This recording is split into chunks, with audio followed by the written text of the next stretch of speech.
मझवा में उत्तर प्रदेश की सरकार और बीजेपी ने अपनी पूरी ताकत लगा दी थी।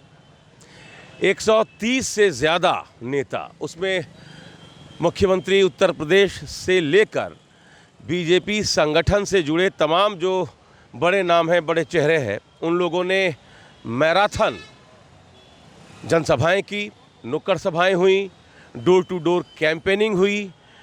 और ये स्थिति तब थी जब बीजेपी वहाँ से लगातार 2 बार से चुनाव जीत रही थी। 2017 में सुचिस्मिता मौर्य रमेश बिंद को हराकर वहाँ कमल खिलाई। 22 में विनोद बिंद निषाद पार्टी की टिकट पर वहाँ से चुनाव जीते, जो कि एनडीए का हिस्सा था। निषाद समाज, अभी भी निषाद पार्टी एनडीए का ही हिस्सा है। लेकिन बावजूद इसके बीजेपी को ये बात समझ में आ गई थी कि मझवा उनके लिए आसान नहीं है और इसलिए वहाँ बहुत ज़्यादा मेहनत करने की ज़रूरत है। मुख्यमंत्री की 3 जनसभाएं हुई। बीजेपी वहाँ एक बार फिर से चुनाव जीतने में कामयाब रही। लेकिन वो कौन से ऐसे फैक्टर थे जिसकी वजह से बीजेपी को ये आभास हो रहा था कि मझवा में इस बार उनके लिए टफ फाइट है? और उसका उत्तर है रमेश बिंद। रमेश बिंद समाजवादी पार्टी की सबसे बड़ी उम्मीद थे मझवा में। लेकिन ये भी जब नतीजे सामने आए और एक एक ब्लॉक का, एक एक इलाके का जब एनालिसिस किया गया, तो ये बात भी सामने आई कि ये रेयरेस्ट ऑफ द रेयर ये रिज़ल्ट है, जिसमें जो सबसे बड़ा स्ट्रेंथ किसी भी पार्टी के लिए था, वही हार का भी एक बड़ा कारण बना। रमेश बिंद समाजवादी पार्टी के सबसे बड़े उम्मीद थे, लेकिन उनकी ही वजह से बहुत कम मार्जिन से ही सही बीजेपी वहाँ कमल खिलाने में कामयाब रही। कौन कौन से कारण रहे? वो 3 कारण कौन से थे जिसकी वजह से एक बार फिर से मझवा में कमल खिला? सबसे बड़ा कारण रहा पीडीए फॉर्मूला का नहीं चल पाना। लोकसभा के चुनाव में मिर्ज़ापुर सीट पर अपना दल की अनुप्रिया पटेल चुनाव जीती, तब भी मझवा में वो महज 1700 वोटों से ही आगे रही।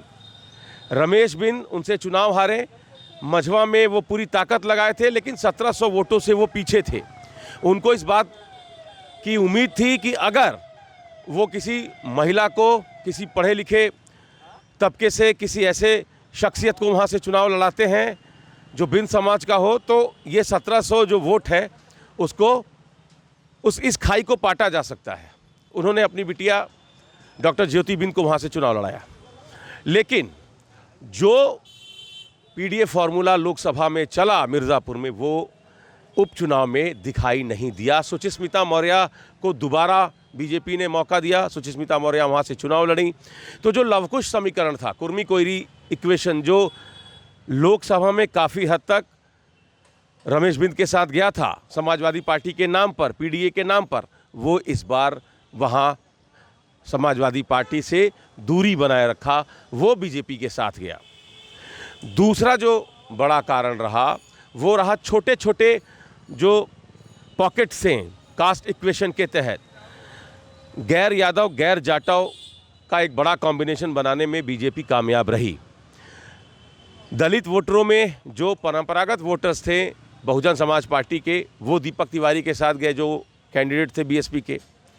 लेकिन दलित वोट बैंक में एक बड़ा चंक, हालांकि उसकी संख्या 15 से 20% ही है, वो बीजेपी के साथ जुड़ा और ये बीजेपी को समाजवादी पार्टी से एक पॉलिटिकल एज दिलाने में ये एक बड़ा फैक्टर रहा।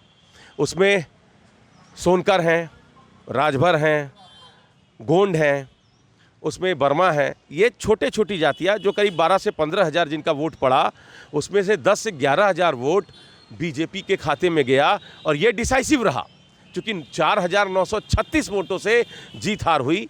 और 4936 वोटों में अगर एक तरफ 11-12 हज़ार वोट पड़ रहा है, छोटे छोटे जातियों का चंक आपसे अगर जुड़ रहा है, तो ये एक बड़ा अंतर पैदा कर देता है।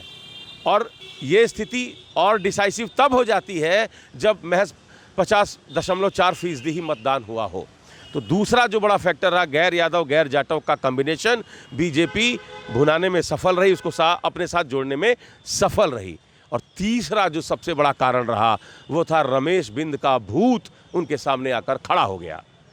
पिछले 4-5 सालों से रमेश बिंद जिस तरीके से बिंद समाज में रॉबिनहुड बनकर उभरे, वो इस उपचुनाव में उनकी बिटिया के सामने आकर खड़ा हो गया।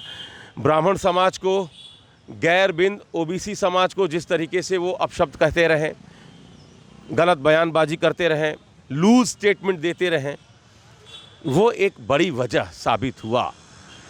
हमने ब्राह्मण समाज के बहुत से लोगों से बात की। उनका ये कहना था कि हम इस उपचुनाव में सरकार को, बीजेपी को मैसेज देना चाहते हैं कि महंगाई, रोजगार ये बड़ा मुद्दा है, कानून व्यवस्था, गवर्नेंस ये बड़ा मुद्दा है।